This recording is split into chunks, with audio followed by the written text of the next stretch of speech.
Bapa, kami bersyukur untuk malam ini, malam yang penuh dengan kasih karunia yang sudah Engkau berikan bagi kami. Terima kasih kami boleh memahami Engkau. Terima kasih untuk pencerahan yang sudah Engkau berikan kepada kami. Satu langkah lagi Tuhan, buat kami untuk dapat melakukannya. Tuhan tolong, kami tidak tahu bagaimana cara melakukannya, kecuali tangan Allah, kasih karunia Allah turun atas kami. Pengurapan Allah turun atas kami, penuhi kami kembali dengan kuat kuasa-Mu. Di dalam nama Yesus kami ucap syukur dan berdoa. Haleluya. Amin. Ai itu menemukan sebuah pertanyaan yang Ai tanyain bertahun-tahun. Karena korban dari Hitler, ngomongnya netizen. Karena korban dari netizen. Yang mengoreksi kalau ai doa atau ai khotbah karena ai disalahin orang, jadi ai berhenti tidak melakukan itu lagi. Seperti ini, dulu waktu di Jembatan 5, ai suka nyanyi gini, datang Roh Kudus, ku doa, betul? Roh yang manis dan lembut. Kita minta Roh Kudus datang dan memenuhi kita. Terus ada pendeta yang bilang begini, ngawur itu nggak tahu firman. Roh Kudus ada dalam kita. Ngapain kita minta-minta lagi? Roh Kudus usuk datang lagi katanya. Terus Roh Kudus keluar masuk nih dari hidup kita. Dalam diri ai tahu bahwa nggak seperti itu. Tapi untuk membalas dengan firman, ai nggak bisa. Nah, bertahun-tahun tuh, ai tuh kadang-kadang bisa lepas, kadang-kadang bisa enggak, karena takut dihakimi orang. Nah, ada satu hal yang mengganjal ai percaya gini, puasa itu datang dari Tuhan. Ngerti ya satu hal ini ya? Dan kuasa itu datang melalui Roh Kudus. Allah di surga, Yesus sudah naik kemarin, kita memperingati naik ke surga, duduk di sebelah kanan Allah Bapa, dan Yohanes 14 bilang begini, aku akan memberikan seorang penolong, dan kau tidak akan menjadi seorang yatim piatu. Betul? Dan aku akan menyertai kau sampai kesudahan zaman. Itu berarti Allah Roh Kudus. Taruh di hati kita, di pikiran kita, di dalam roh kita, yang ada di bumi ini, secara firman itu Roh Kudus. Tapi saudara harus ingat, Roh Kudus itu Allah. Allah Bapa, Allah Anak, Allah Roh. Fungsinya, pribadinya, pribadi Bapa, pribadi Anak, pribadi Firman, pribadi Roh. Tapi mereka Allah. Jadi saudara jangan merasa gini, ya kalau gua doa sama Roh Kudus, berarti nggak memuliakan Yesus. No. Jadi satu. Karena ada juga yang jadi netizennya si Benny Hinn bilang begini, kok si Benny Hinn nggak pernah berdoa kepada Yesus sih awal-awalnya gitu loh. Kok Roh Kudus mulu yang ditinggikan? Terus Benny Hinn terganggu dengan hal itu, akhirnya dia menggunakan nama Yesus. Tapi sebetulnya Yesus itu satu. Dia pribadi Allah, nomor 2. Tapi Roh Kudus itu juga Allah. Jadi kita jangan dipisah-pisah, jangan dipecah-pecah ya. Ini menjadi kesatuan yang tidak dapat dipisahkan. Tapi pribadi fungsinya masing-masing ada. Sampai sini udah terima dulu ya, karena akan susah ini. Nah, kuasa itu dimiliki oleh Allah. Dan diutus kepada manusia itu Roh Kudus yang ada di bumi ini. Jadi sumber kuasa itu datangnya daripada Roh Kudus. Amin? Amin. Nah, kuasa itu, Roh Kudus itu, ketika kita menerima Yesus sebagai Tuhan Juru Selamat, itu ada di dalam diri kita. Amin? Ya. Kemarin kayaknya Ai pernah PA tentang ini nih, bahwa Roh Kudus ada di dalam diri kita. Ya, 1 Yohanes 4 ayat 4. Roh yang ada di dalam kamu lebih besar daripada roh yang ada di dalam dunia ini.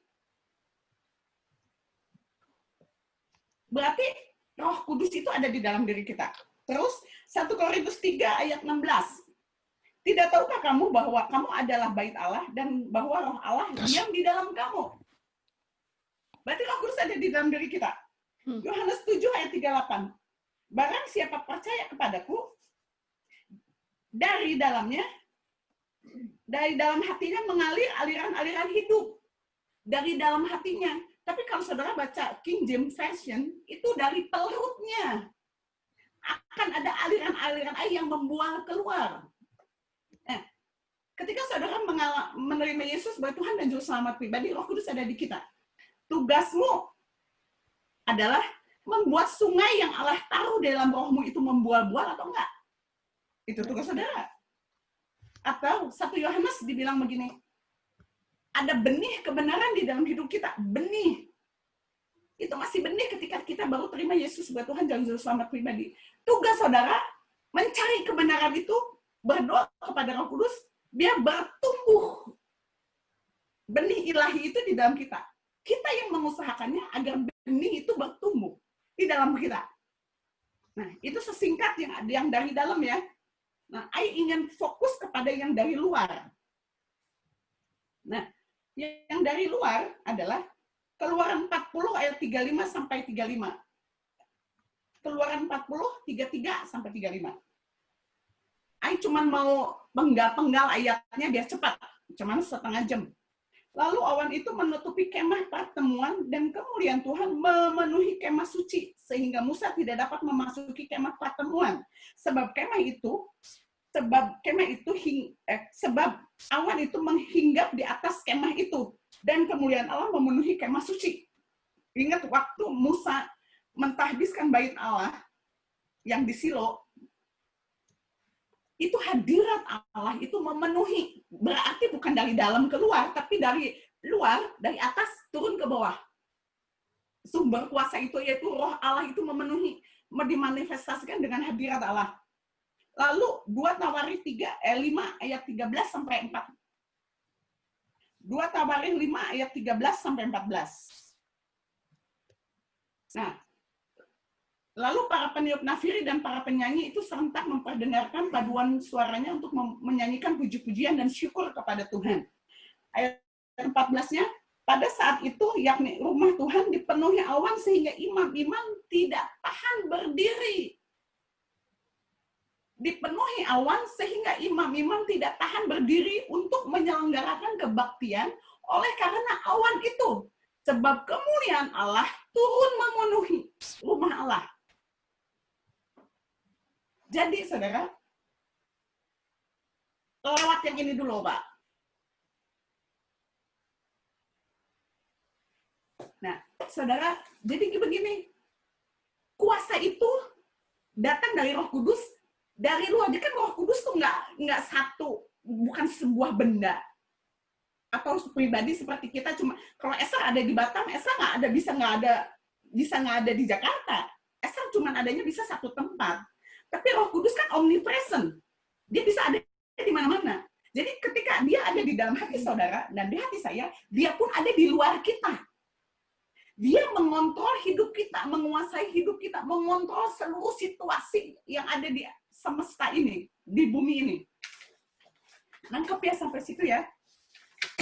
Ini saya pengen nerangin biar saudara itu ngerti banget. Nih, saudara, jadi sekarang yang ingin saya fokusin adalah kita harus minta kepenuhan Roh Allah. Baptisan Roh, saudara udah tahu ya. Ketika di loteng Yerusalem, Tuhan bilang gini, tunggu, jangan kemana-mana. Kamu akan menerima kuasa kalau Roh Kudus itu turun atas kamu. Betul? Itu saudara terima baptisan itu. Tapi kepenuhan Roh itu saudara harus minta terus-menerus. Saudara nggak bakal sanggup hidup tanpa kepenuhan Roh. Nggak bisa, dong. Jadi gini, saudara. Kepenuhan Roh Kudus itu dari luar ke dalam. Nangkep ya? Gimana ya Aing ngomongnya ya? Biar saudara ngerti, soalnya mukanya muka bingung.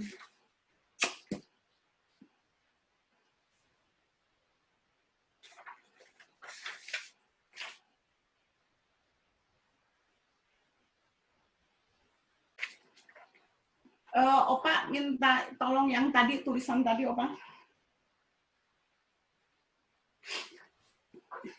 Saudara ingat nggak? Kalau I makan, terus minum jus jeruk, I kan paling suka jus jeruk murni ya. Kenapa? I nggak boleh minum vitamin C. I harus dapat vitamin C-nya tuh utuh. Masukin ke gelas. Utuh. Nah, jadi dimanapun juga I berada, I itu lebih suka minum air jeruk itu tanpa es. Saudara tahu nggak kenapa? Nggak ada campuran air. Ayo, kata Ana biar nggak ada campuran air. Murni.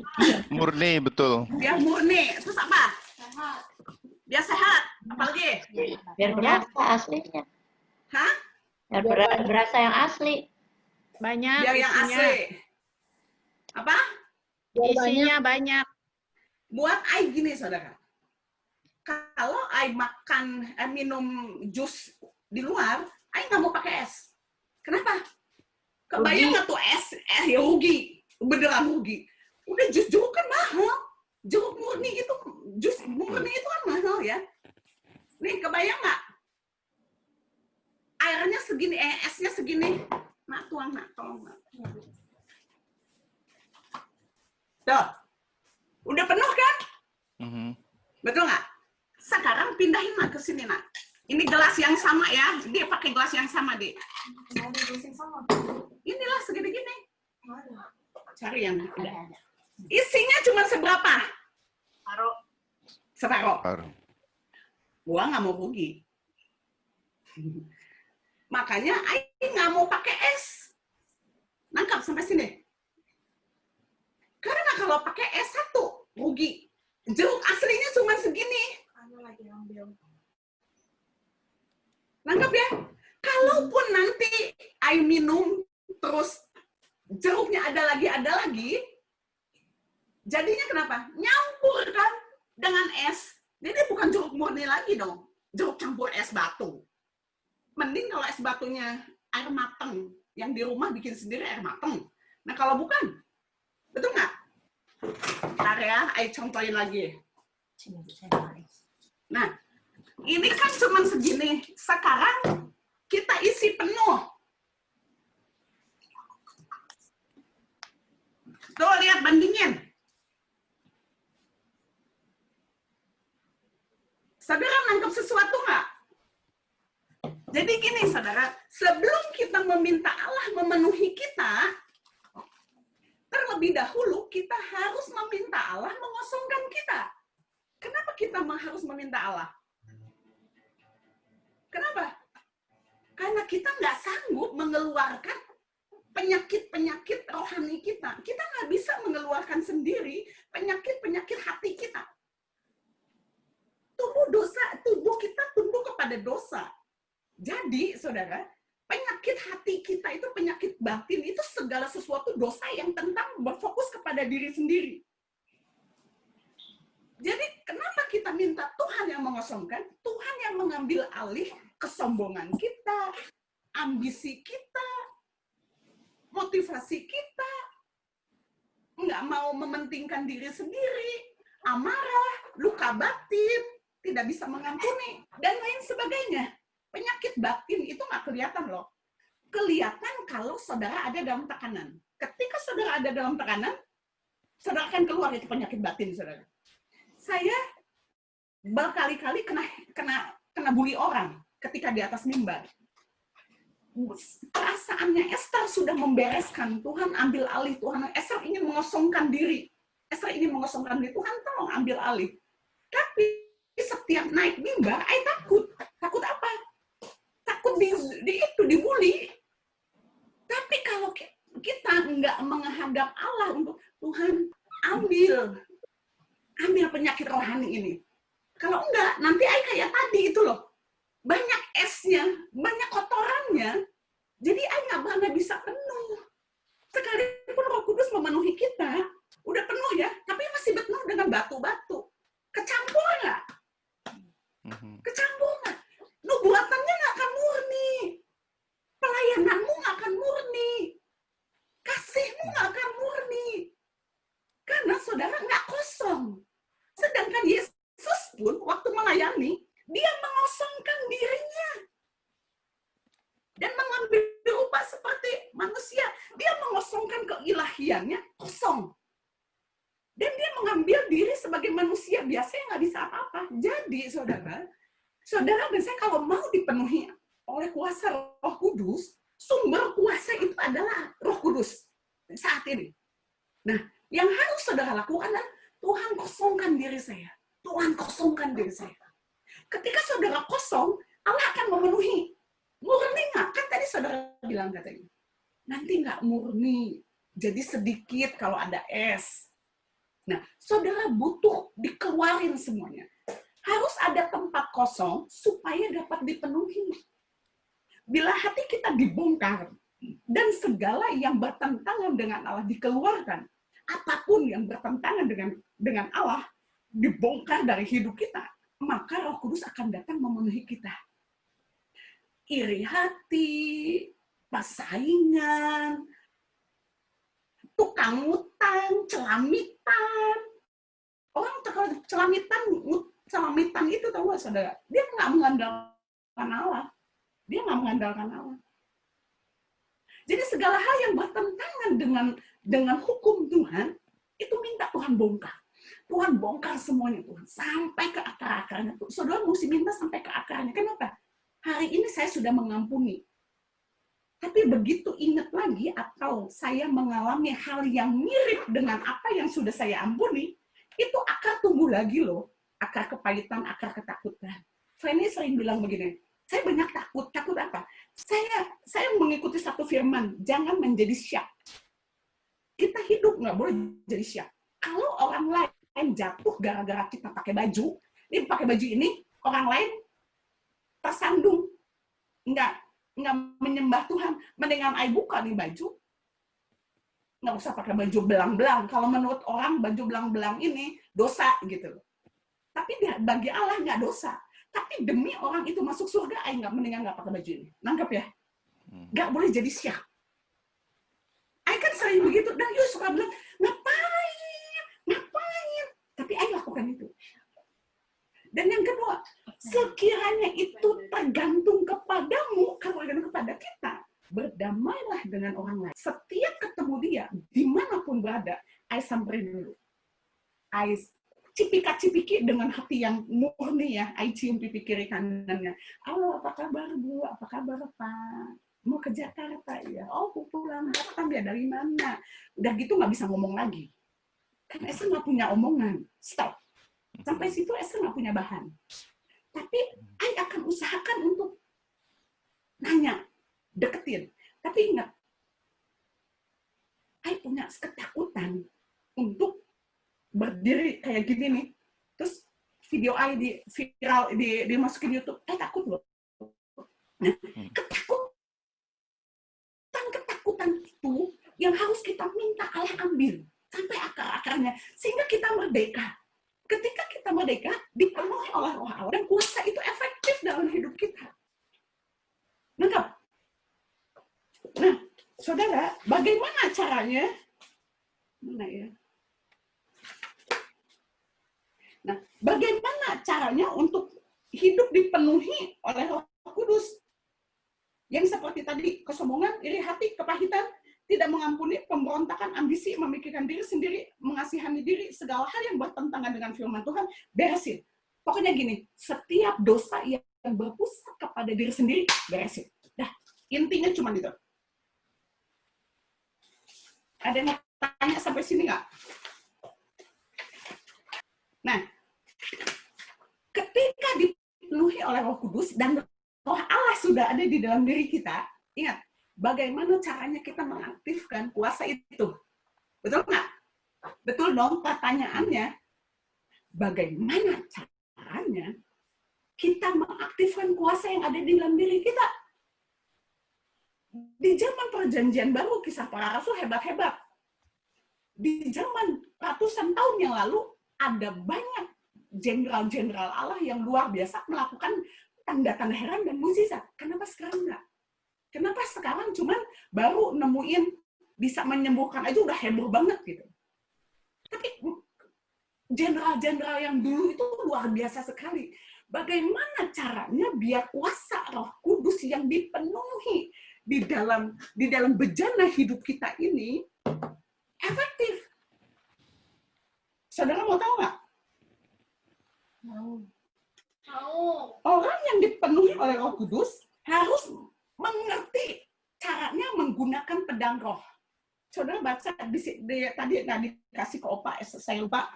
Efesus 6 ayat 14 dan 17. Kurang lebih intinya begini. Jadi berdirilah tegak, ikat pinggang kebenaran, baju sirah, betul saudara? Ketopong keselamatan, dan pedang roh. Pedang roh, yang namanya pedang itu kan senjata. Betul nggak? Nah, saudara, yang harus saudara lakukan adalah saudara harus tahu tombolnya itu senjata. Kebayang nggak kalau Ai nih, letnan bintang 4 atau bintang 5 atau bintang 7 lah. Ai punya senjata yang tercanggih di seluruh dunia. Ai megangnya aja nggak bisa ke satu. Kedua, Ai megangnya aja takut. Ketiga, Ai kagak tahu fungsinya. Kira-kira itu senjata efektif nggak dalam hidup Ai? Cuma kalah. Nangkep? Jadi saudara harus memegang pedang roh dengan benar. Megang senjatanya aja mesti benar. Terus kedua, gimana menggunakannya? Kebayang ya kalau kita lagi main perang-perangan, kalau kita lagi ini umpama pedang. Kita kan mesti tahu kapan kita mukul, kapan kita diem. Mukulnya ke atas, ke kiri, atau ke kanan, itu kan kita mesti punya feeling. Betul nggak? Musuh itu ada di mana? Musuhnya siapa? Saudara, ngerti nggak? Kalau saudara nih, megang senjata, saudara pegang senjata, terus saudara nggak tahu musuhnya di mana. Aku ngabisin peluru. Lama-lama saudara capek nggak? Capek. Menang kagak, capek iya. Satu, saudara harus tahu musuhnya apa. Ciri-cirinya apa. Yang kedua, saudara harus tahu musuhnya di mana. Firman apa yang harus dilepaskan. Nangkep ya? Ini pedang kan namanya senjata. Kan dia harus dihunusin. Kita hunusin ke depan. Taunya musuhnya ada di belakang. Matilah kita. Kita tusukin ke kanan. Musuhnya ada di kiri. Atau gimana? Terus kata tentara gini, ya, tidak menguasai medan. Medan pertempuran nggak ngerti. Jadi kita mesti pintar bagaimana caranya menggunakan pedang roh. Sebelum mengetahui bagaimana caranya menggunakan pedang roh, saudara harus mengerti dulu pedang rohmu apa, firmannya apa. Lagi mana saudara mau perang, orang saudara baca Alkitab juga kagak. Mau meditasi. Baca Alkitab 5 menit, 2 pasal, 3 pasal, bingung. Ditanya, tadi baca apa? Nggak tahu. 10 pasal, 30 menit. Ditanya apa? Nggak tahu, tadi di Mazmur, pokoknya di Mazmur. Mazmur apa? Ntar ya, lihat dulu. Bingung nggak? Yang namanya meditasi itu dipikirin. Nah, Tuhan aja satu paket kok. Kenapa saudara nggak pikirin? Tadi waktu Ai terima pesan ini yang buat saudara, ini besok kita lanjutin ya. Ai mikir begini, saudara, Tuhan bilang begini, ini di Alkitab ini, seluruh persoalan hidupmu ada di sini. Amen. Terus Ai bilang begini, tunggu Tuhan, tentang jodoh nggak ada. Tunggu Tuhan, tentang pengen kaya kayak si Gerald sama si Jordan nggak ada. Gimana? Kalau itu kan jangan ingin kaya. Tapi gimana caranya kaya? Bisnis apa kan kagak ada. Bisnis ikannya Pak Amin itu dimasukin ke freezer-nya berapa lama kan kagak ada. Karpet nggak bisa import. Gimana nih Tuhan? Bukan ada yang ketawa. Betul nggak sih? Betul nggak? Saya bilang, ini nggak bisa Tuhan buat mereka. Saya kasih tahu dulu gitu loh. Biar Tuhan tahu. Terus Tuhan cuma bilang gitu. Semuanya ada di sini. Tergantung kamu dan saya memahami isi Alkitab nggak? Tuhan bilang gitu. Kamu renungkan, baca sesering mungkin, selama mungkin, baca dulu, terus pelan-pelan renungkan firman Tuhan. Setiap ayat firman Tuhan ini bisa berbicara lain dengan ayat yang sama kepada Esther dan kepada saudara yang lain. Itu bisa memberi jawaban bisnis, itu bisa memberi jawaban percintaan ya Kak Kabi, bisa memberi jawaban tentang jodoh ya Yohan, bisa memberi jawaban tentang pendidikan, saya harus lanjut kemana kayak Jordan. Atau kok Budi bingung bisnisnya, gue mau kemana ini sekarang, semuanya lagi stop.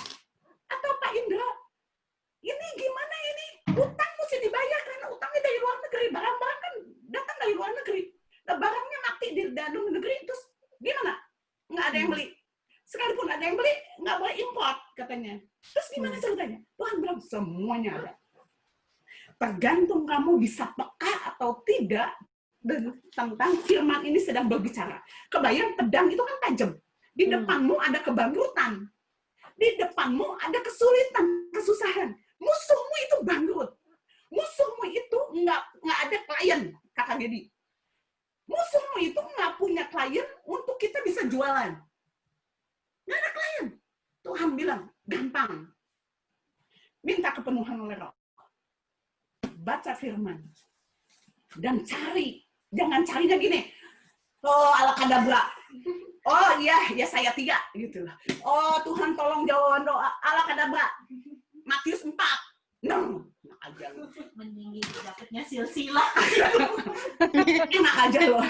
Ajaran sesat gitu. Nggak pakai begitu.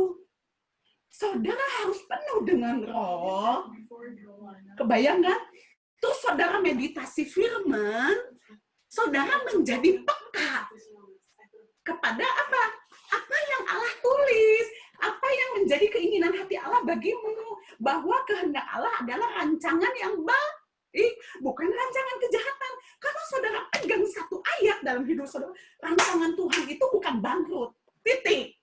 Di depan kita bangkrut, dedemit lu, mau ngapain? Tuhan gua ngomong sama gua akan berhasil. Betul? Rancangan Allah damai sejahtera. Bukan rancangan Allah kepengen jadi konglomerat. Dengar nggak Jordan? Betul? Amin. Bukan.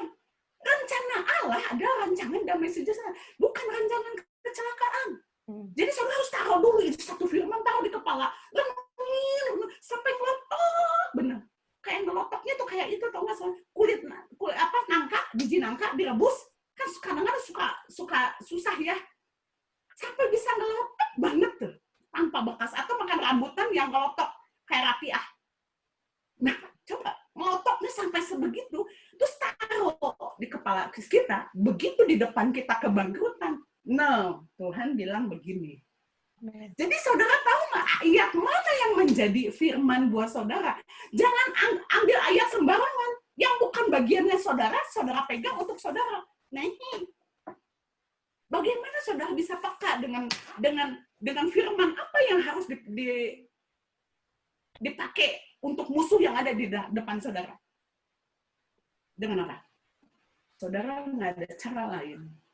Setelah saudara menguasai, memegang firman, pedang Roh, saudara mengerti bagaimana cara menggunakan pedang Roh. Tapi kan saudara harus tahu strateginya apa. Nggak bisa main lepasin ayat sembarangan, nggak bisa. Nggak bisa. Saya kasih tahu, tidak bisa menggunakan ayat sembarangan untuk melepaskan doa saudara kepada satu situasi saudara. Itu harus datang dari hati Allah. Saudara ingat Gideon? Tuhan bilang, hei, orang yang gagah perkasa. Lah, gagah perkasa dari mana? Orang yang ngumpet. Kalau menurut Ai, hei, orang yang pengecut.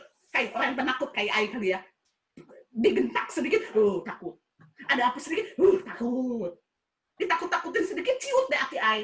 Nggak berani lagi naik, nggak berani lagi kelihatan. Dengan dibungkus yang rohani, biarlah Esther makan pendoa di open, jadi nggak kelihatan. Padahal takut.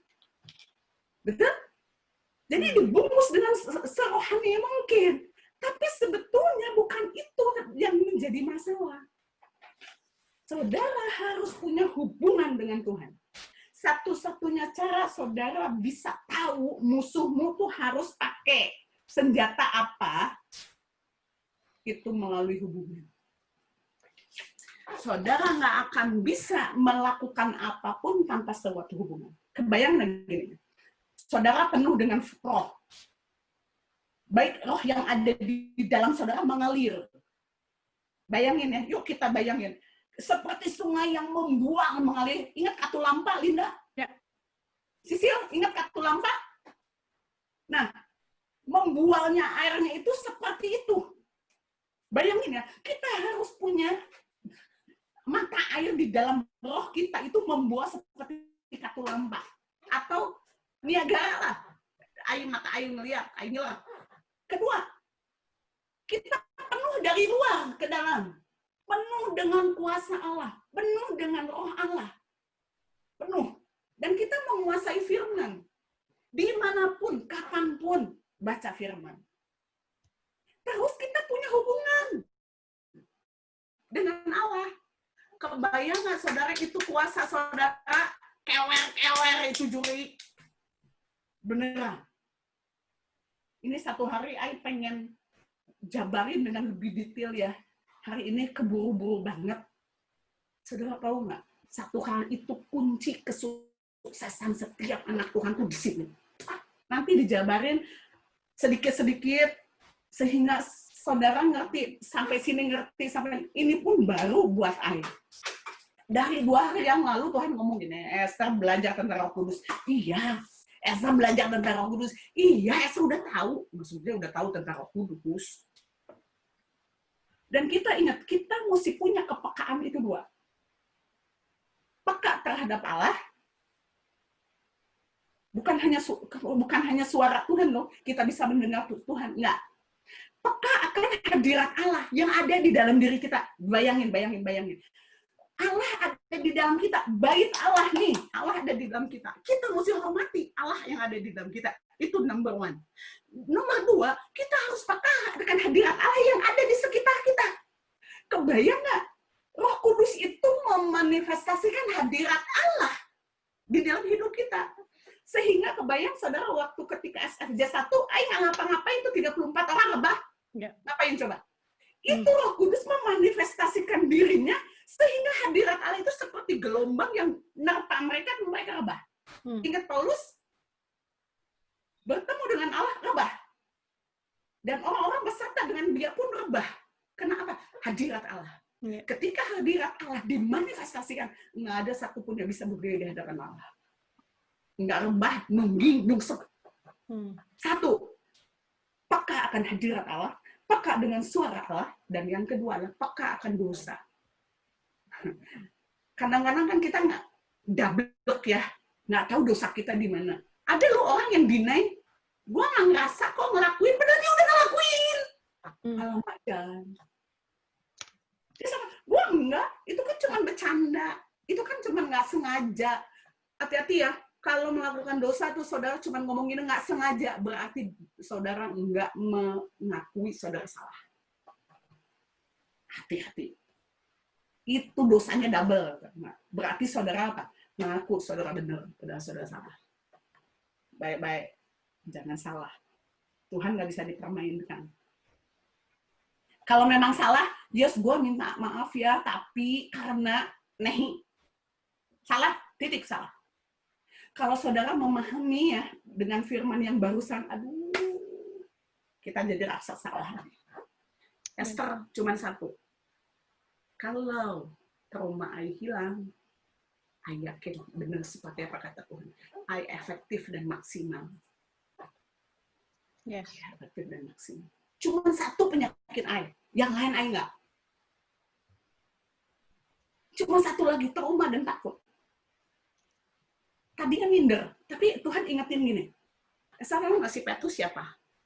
Esa tahu nggak si Yohanes itu siapa? Dia bikin kitab Wahyu, sekarang sarjana S3, S5, S6, nggak bisa ngartiin itu Wahyu.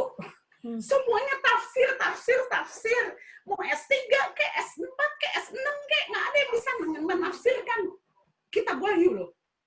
Yang tadinya orang kampung tuh, Yohanes. Yang pintar kan cuma Paulus.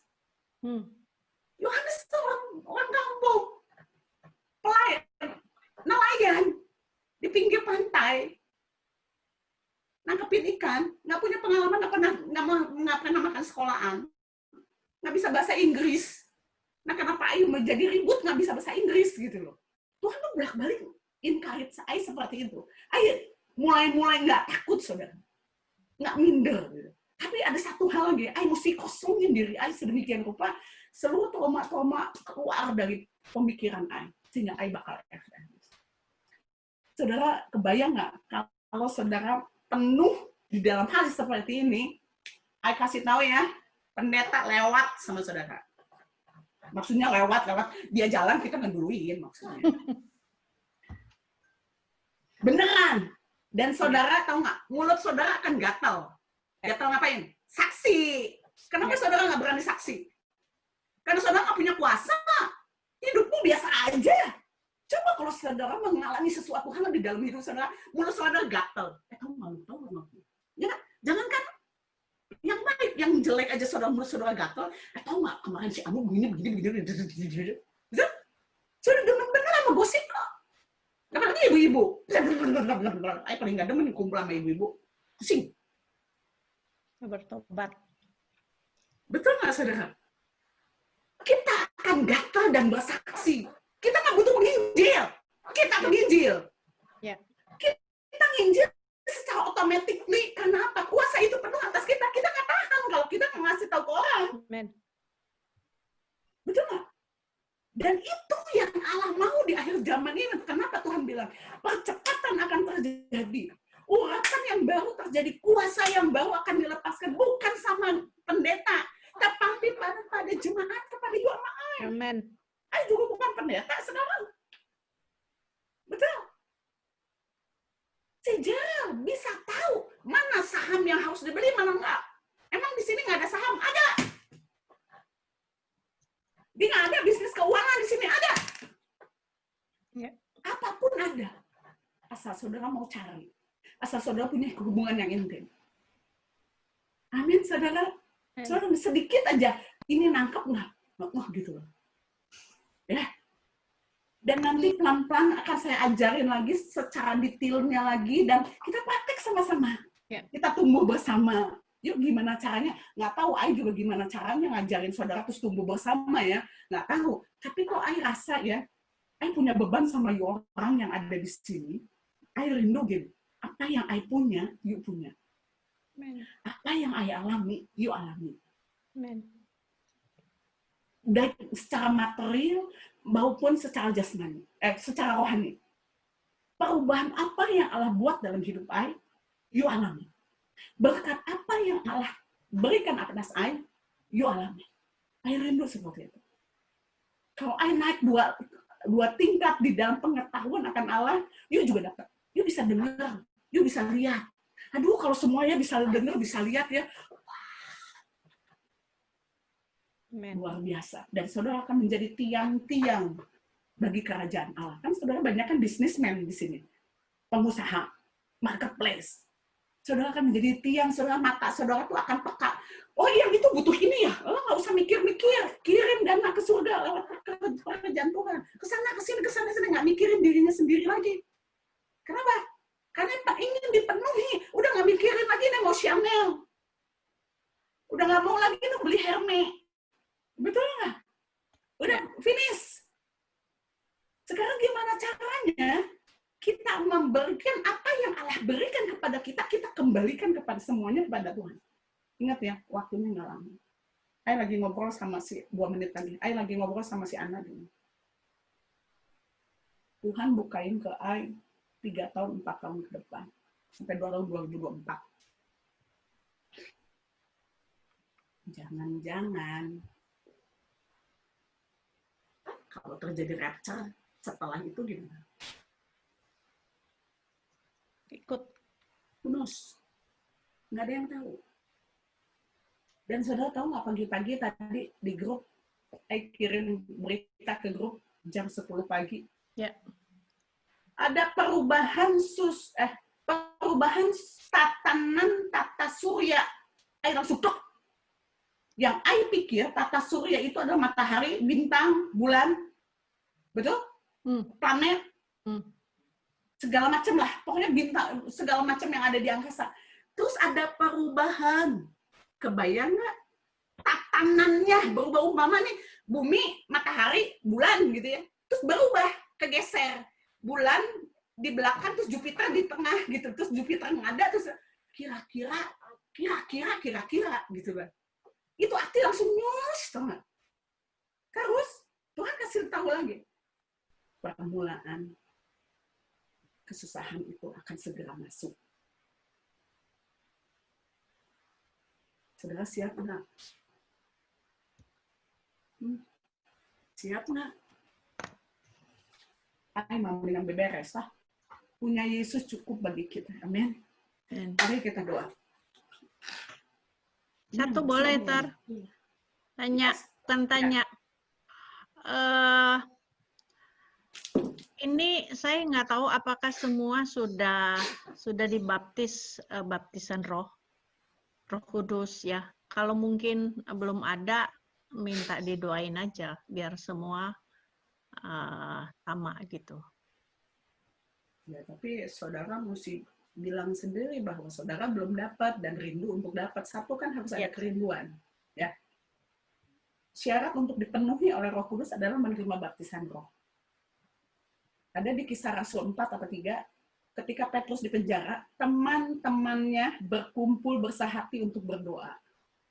Dan Roh Kudus memenuhi mereka, berguncanglah tempat mereka. Berarti setelah perjumpaan di Kisah Rasul 2, itu, di loteng Yerusalem, ada goncangan yang lain. Dipenuhi. Berarti kita perlu terus dipenuhi. Kenapa? Hidup kita kan bocornya banyak. Betul nggak? Dengan pikiran, dengan perkataan, dengan mata. Kita kan bocornya banyak. Jadi kita perlu, nanti kita akan minta kepenuhan Roh kalau memang ada di antara saudara yang belum. Nah, lagunya apa?